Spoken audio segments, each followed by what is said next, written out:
Hello, welcome to the Writing Quest podcast, where we discuss things about writing and stories. Yeah, and Really things that we anything. like, the stories that we like.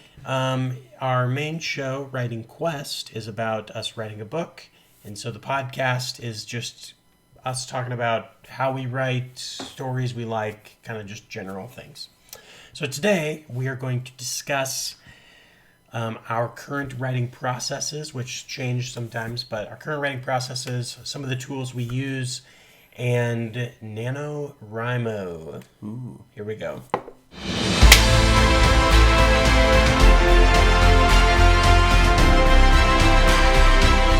Okay. So, writing process. I'm going to start off by saying, do you even have one? I like to do random bursts of Thanos level inspiration. Intense fury. Yes, I like to write intensely. So you don't write for 2 weeks and then you're just 20,000 words. Not 20,000, but 3,000. Later today, I'm gonna try to write 20,000. It's gonna be awesome. Yeah, but no. So Is that because that's how your brain works, or I'd say it's more for schedule. If I could get on, it's just balancing life and writing is so difficult, which I feel like is a very common problem? very common problem, an identifiable thing. So I work a full-day job, I work a desk job, and all that stuff, and I love it. But Finding time to do all of that, and I do. So I work in advertising, so it's all of my creative juices go to my job. And so doing Writing Quest or even just writing, it's hard. I can't write after I work because if I do that, then the writing is always worse than I do it before because I actually have ideas. Yeah, So I get that. I would definitely say the longer I can write, the better, because that first 15 minutes to a half hour, I'm just jogging along. But if I can write for say 2 hours straight, the last 30 minutes I can write more or enough as that first hour and a half. Right. Because I'm just in the zone. So, yeah, it's good. Yeah, it's a good time. See, I'm kind of the opposite. So first off, I definitely feel that. I found that I generally get up early, but I don't always. When I wake up early, I don't always It's I just sit with my coffee and do nothing because I'm still waking up. But again, I also work in a creative job where I'm editing videos and doing creative things. You add on Writing Quest, which is another creative thing, and then you add on writing. So if I don't do it first, I cannot write at night. I think one of the things that we didn't think about when we started Writing Quest was, yes, we're doing a YouTube channel, but we also have to write a book. If we don't write the book, we don't have anything to talk about. So it's you're going to start a YouTube channel, but you definitely have to write a book. Yeah, and which is already hard. Yeah. So, but yeah, I found if I don't write, the only way I can do a long writing session is in the morning. Yeah. If I don't wake up at 4:30 or 5 to write for an hour and a half, I'm never going to do that during the day. Yeah. So, how I've kind of solved that, I actually don't write well long periods of time. Part of that is I just currently stage of life, similar thing. I have a child, I have a wife, I have a job, Yeah. It's just too much I can't hardly find, I can't just go, I'm going to sit and write for 2 hours and no one can talk to me. That just doesn't work. Yeah. It's just the nature of the stage of life. So what I've started doing, which has proven to be much better, as you've seen, because I have produced way more words of Wolves and Wizards than I have in a while. I would like to highlight and find that out. I'm sure you have written more than me, but I don't think it's as big a gap as you think that it is. No, I'm talking just in the last couple of days. Oh, yeah. In the last couple of days, I've written, I've doubled the book. Which isn't as, I've written about 4,000 words in the last few days. Yeah. Which, before, I was, barely squeaking in, 500 or yeah, 300 or something. So this is what I did though, which I don't know if this is a unique approach. I don't normally hear of people doing this, which is part of what I don't hate professional writers, authors. Obviously I love authors and I love their books. But whenever you hear about writing advice, most of the time people say you got to do what you got to do. But a lot of people say you have to write every day and you have to write 1,000 words. It's all about consistency. Yes, consistent. And it's like, I get it. It doesn't work for me. It just doesn't. Yeah. Like it's kind of the same as like, I love. There's some fitness people that I like and workout people, and they're always like, anybody can do this. Like, you get paid to exercise. If I got paid to exercise, I could do it too. And it's not that I can't do it. It's the same thing with writing. It's not that I can't write. I'm not getting paid to write. Therefore, the opportunity is not. The opportunity is smaller. I can't just sit around all day and only write. That's not my only task to do. Yeah. So what I've found is I do a task for, 45 minutes to an hour and a half. Like, that's kind of the sweet spot of like concentration. Like, I can sit here and I can do this for this long, and then I got to take a break. And instead of doing nothing or walking around or looking at my phone or whatever, I write in the break. So for like 15 minutes, and I write 250 words.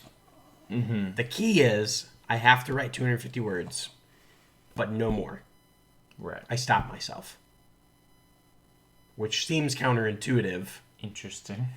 But it seems counterintuitive, but what I've found in the last few days is this. I know I can write 250 words in about 15 minutes. I can just sit there. And then I go back to working, doing whatever I was doing a task. Right. What I found is I wrote that little bit, and even if I still had some more ideas lingering that I was going to keep going with, it's like my subconscious keeps going with those ideas. And so when I come back to my next break and write, all of a sudden I have more to write. So in the last few days, I've been cranking out 1,500 words a day. Easy. In these little 15-minute bursts. Because it's really easy to... 250 words, nothing. I can crank that out. So if you break it up and you just do that 4 times, you get 1,000 words in a day. All of a sudden, you just did 1,000 words. Where before, I was like, I'm going to wake up at 5 and I'm going to write till 6 and I'm going to write 1,000 words. And I get like 600, 700. I get distracted. Maybe. I get stopped. It's just currently, I've been experimenting with this. It seems way more productive. I'm getting more words in, with a more consistent story. Mm-hmm. I feel like it's like I'm not rambling, like stopping myself from rambling. Yeah. I'm like writing a concise 250. You're actually taking time to think about it. I like that. Worth a try. Worth a try. I really want to get into that. July is going to be a little bit easier because I don't know why in advertising, just July is like the slow month because everyone's like, it's too hot. I'm not thinking about anything. So yeah, it's great. So we're talking about writing processes, and we're also going to get into writing programs and NaNoWRIMO, but I want to talk just a little bit about your crafting a book process, outlining, right? So a little bit on that. What do you like to do? Well, since we did tie into NaNoWRIMO, I did decide on my NaNoWRIMO story that I want to do, which is set in the same world as of Wolves and Wizards and everything I write. My process seems to be, because when I first started writing, I had no process. Mm-hmm. I just had an idea and I just started doing stuff. Of course. Now, though, since I do have kind of a timeline of like books and stuff, that even though they're not written, I just have an idea. What seems to happen is that I have a character that I like, and I kind of know the situation that they're going to be in. Mm-hmm. And then I think about the end of the book. So, like, So you think of the promise, and then you think of what's the For payoff. instance, when I came up with my first one, I did a bunch of world building. I talked about in a previous episode, I think, about I was working in a factory. In my brain, I was just taking notes. I had this idea. It kept coming to me. When I eventually got to actually thinking about the story, because really initially I was just like, I was just world building. I was just like, oh, this would be cool, and this is what if you combined Avatar with Dragon Riders, and Is that the idea? Well, it's like, what if we did Dragon Riders, but what if the dragons were wolves? What if each individual pairing could do an element? That whole thing. That's basically what happened. I was like, Dragon Riders plus Avatar, but wolves. Whoa. Yeah. So, for instance, I guess that's how it's been from the beginning, because how that book started, I did the world building part. Mm-hmm. And then I kind of came up with some characters in my head. I had this idea for these like a clan, and there's just 4 characters, and all 4 of them have a wolf partner, so there's 8 characters total, the main character being Seraphel. And I had a opening scene, which is pretty much the only thing that has still survived The original idea. And you want to know where you got that from? Was that from you? No, that original scene is subconsciously, you don't know this, but it's from Warcraft 3. No, not that scene. Really? That's not the original scene. The original scene is where they attack the bandit camp. So I had this idea for how the book. This is how it really. So I said I start with the end. I don't. I have an initial scene in my head, the opening scene, And you're like, that's cool. and I'm like, this book is going to open with this group of warriors is going to attack a bandit clan. Like the bandit, they've hunted them down. They're in this clearing, and now the scene is them rushing in to attack. That's all I had. Perfect. It's a great opener. Of course. But then I think about how I want it to end. So how I want the original book to end is like, I don't really want to give it away. What's a better example? I think about the end. This is what I want the end to be. Mm-hmm. And then I go from, so how do I get from Here to the end? If I don't have an end, I don't, it's a listless nothing. Yeah. So I'm not really a full outliner, but I'm not a discovery writer necessarily either. Gotcha. I mean, everyone's on that kind of spectrum. Everyone is. I'm definitely pretty much in the middle of like, I have the beginning and the end. I know maybe a few like, I got to do this. Mm-hmm. And then I go for it. Gotcha. Yeah, that's kind of what I do. What's your thoughts on that? I like that a lot. I would say I'm in a similar boat. What I like to do is the key for me is I have to have the end. Yeah, you gotta have the end. Yeah. And I find that I have a book right now that I have like 17,000 words in that You don't know the end. I don't know the end. So it's like I'm just kind of wandering around with it right now. But I do find that I like to outline, and I like to have a spreadsheet. I go back and forth with world building. Like, I like it, but also I don't spend enough time on it. And so I like having the pieces to fit together. So I like to write out the pieces. I once tried J.K. Rowling's outlining method, and that worked out really well for me. Except I didn't have the end in mind. So you don't know why you're doing anything. Exactly. I think that's pretty common to have the end in mind. Yeah, I feel like that's pretty common. General. We talk about it all the time. We should probably do an episode about the Brandon Sanderson lecture that we're both going through right now. Very good stuff, and he's talking a lot about the the storylines and stuff, and it's like just write it all out in order for girl A to become the world's greatest chef. What are all the things that have to happen for her to get to there? And that's what I feel like Brandon Sanderson's stuff is giving me more bones and more description of what I was kind of naturally starting to do anyways. Like, I'm kind of naturally doing those things. And then I watched all that and I was like, this is a more structured way to do it. Like, Yes. I'm taking what I'm kind of already doing and giving it a better structure. So what we need to do for Writing Quest is we need to do that. Yeah. And I think that's the way that I want to go do it going forward. I have my own personal book that I'm also planning for NaNoWRIMO. We're just kind of going into NaNoWRIMO, I guess. Well, before we get there, because I do want to talk about that, my NaNoWRIMO story can really tie back well to the beginning of this. Okay, cool. Let's touch on programs for a second. What kind of programs do you like to use, Brendan, for when you write? You don't normally use much. You just use Pages. I want Pages or a Word document. Mm-hmm. I've tried Scrivener. I even touched Ulysses for a bit. While they're all good, dandy, and fine and everything, I want a Word document, and I need the number of words at the bottom. So with Wolves and Wizards, where we're actually like using the bookmarking and we're using the outline features of Pages. Because we're using Pages because you like to use Pages. That's true. And that was the easiest way to collaborate, which I'll touch on in a second. But you just like having a document, a normal Word document. I want a document. That's it. And I want to write it from... That's it.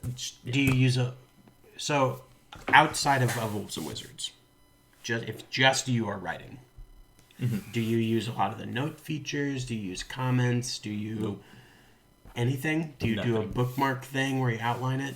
Nope. Nothing. You just write it. I just write it.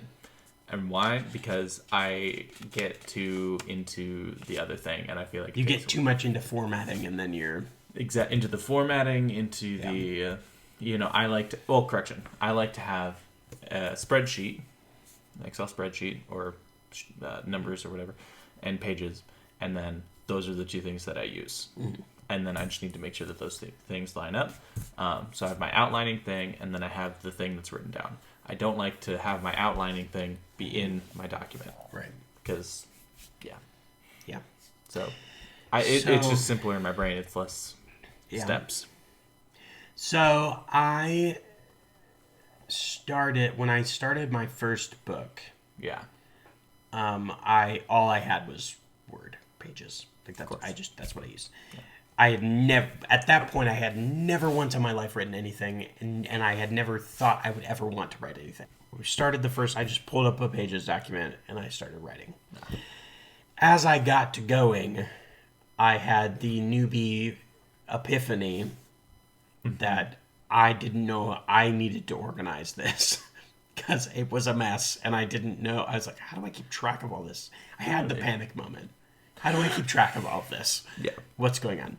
So that whole thing led me to Scrivener. Right. I remember which I think I jumped into Scrivener at Scrivener 2. Is that what, 6 now or something? No, it's a 3. And I love Scrivener. I think it's a great program. I used it for a very long time.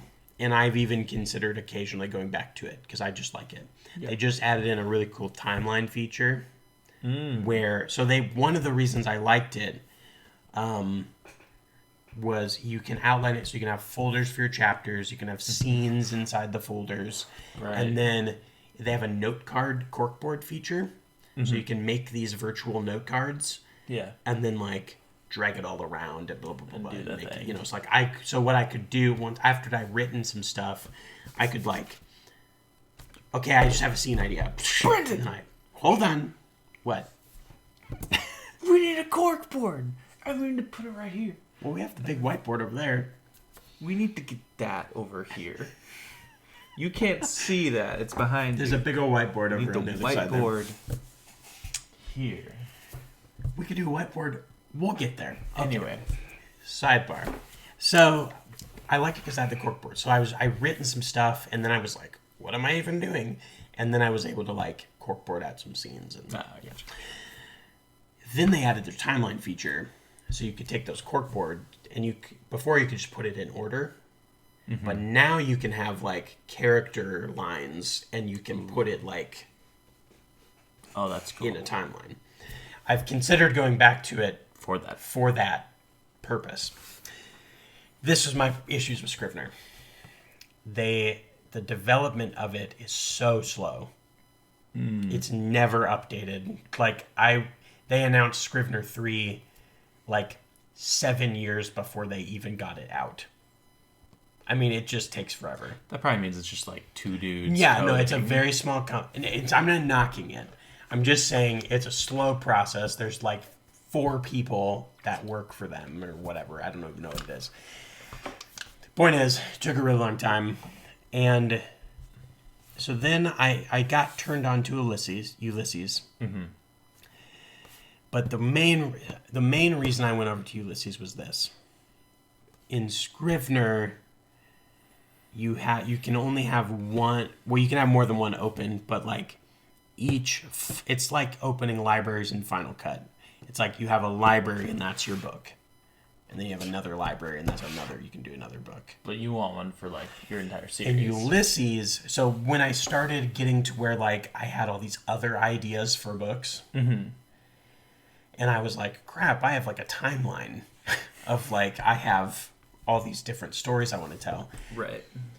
Ulysses made more sense because I started having so many things to write. In Ulysses now, groups and folders and stuff down the sidebar, I have my timeline of my story. Right. And I have the place markers for all the books in there. Gotcha. And then what's happened is anytime I have an idea, I can just pop into that book and I write like I probably have 7 of the stories with just like an opening scene. Because I just had the idea and I was able to just jump over. So it's a way for me to keep all of my writing in one place. I gotcha. Ulysses is a little simpler than a Scrivener. It's all sorts of things. Neither one of them is bigger or better than the other. It just depends on what you want. Because there's a lot of other things like Bear and iWriter. Oh, and, yeah. They're all fine. They're all good. Yeah. I dare you to write a book in notes. Well, so that's part of why I went with Ulysses 2. I was finding I was having like Scrivener, you can do notes and stuff too. I ended up just having too many programs. I was keeping stuff, and Ulysses was a way for me to like put it all together. Just put it all together, and I'm only using one thing, and I got you. But no, I still dare you to write a book in notes. I mean, you could.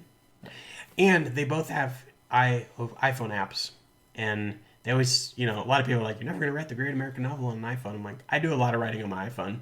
I actually do. I do it like texting. Yeah, like I'll have written something, and then like I'll go to lunch or something, and I'm just sitting there, and I'll just pull up my phone. I'm like, I just keep typing. Well, that's the thing, is like, imagine how many times you text people and how many words that you do, and you're like, man, if I text 5,000 words a day. I've written thousands of words in a book on my phone. Yeah. For sure. I do it all the time. Yeah. We should talk about your book at some point. We should. I just want to give it away. That's like, I'm holding on to that one. This whole thing is about telling all of it, and that's one I really want to hold on to. That's where we get into Patreon, and then our really hardcore people that want to know. Yeah. Can read that book. So that's programs. That's kind of the stuff we're looking at, which we can do some links and stuff in the description there. We're not getting paid for any of that, though. That's just what we use. Sure. Yeah, just want to make that disclaimer. We're not affiliated in any way. We don't get paid. So NaNoWRIMO. Okay. We've decided to do that. I've made you panic about it and all that kind of stuff. Yes. So, what do you got? Okay, so you're gonna write a book. I'm gonna write a book. What are you gonna write? My story. So I've got this character named Captain Henry Saxon, who's kind of a cross between Captain Jack Sparrow and Santa Claus. He flies around in his flying boat. He's an intelligent Jack Sparrow. Yes, he's kind of like Doctor Who as well. Like, he just shows up where he needs to be. I've realized though that he is kind of an archetype. He's not really meant to change the way that I have him right now. So I have to kind of redo him because he's just kind of meant to be a force, and then there needs to be another character that changes. Kind of same with Captain Jack. Like, he doesn't really change throughout all the movies. I think that's a big... I feel like that's a misconception. Most of the time, books are driven by character change, but not always. The character doesn't have to change. No. They do. Something has to change. There has to be growth. growth. But the character doesn't have to like have an epiphany ever. No, not necessarily. I don't know. I go back and forth on this. I don't think every character has to change. Mm-hmm. That's it. So I think that Captain Henry Saxon can just be who he is. Right. Yeah, and I think that is totally perfectly fine. But I need another character who does change. I need the farmer boy who becomes... You need the Luke Skywalker, something or other. I don't know. So that's just something I have to figure out. However, so my NaNoWRIMO book for this year is I don't have a world for Captain Henry Saxon to be in. I have a city and I have a general, like, what he needs to be doing and the influences of the world.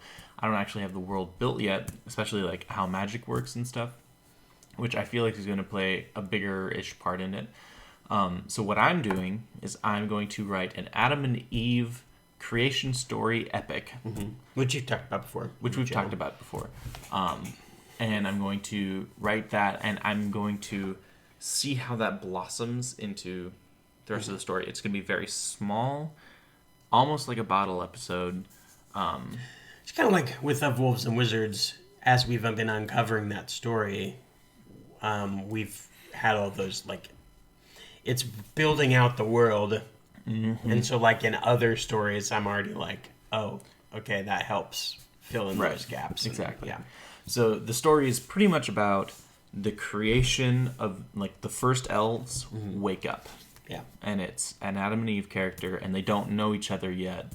And then it's also, how does magic come about? Mm-hmm. Like, what is that? And it's been here from the beginning. And even before they were awoke, it was kind of this primeval time. Mm-hmm. So, like, there was no need, there was no society, there was no logic or anything. Like, it was beasts and animals following a plan. Mm-hmm. There was an intelligence there, but there wasn't anything that you would consider like a story. Yeah. You know? No, like, sentient anything. Yeah. No one's making choices. No, exactly. Yeah. No sentient, like, this is where the world begins. There were angelic beings, but for the most part, they didn't stray from what was meant to be. Yeah. So, fair enough. Start. Cool. So, like, there's no, oh, what if this had happened before this time? Right. So, yeah, that's kind of where I'm at there. I'm excited about it.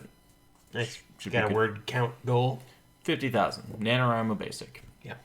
1,667 words a day. Nice. So I'm gonna try to plan that out. Camp NaNoWRIMO is going on or just finished recently, which talks about.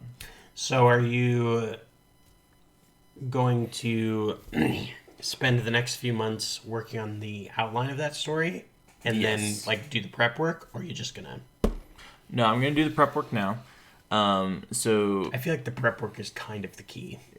For finishing, it is kind of the key. I think that we've been watching the Brandon Sanderson lecture series recently. I like the things that he has to say, so I'm going to outline a book fully doing what Brandon Sanderson says to do, and I'm going to see how it works.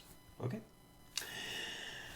I'm writing a story called, so I decided NaNoWRIMO is like, I'd do something different. I wanted to start afresh with something if I'm going to do it.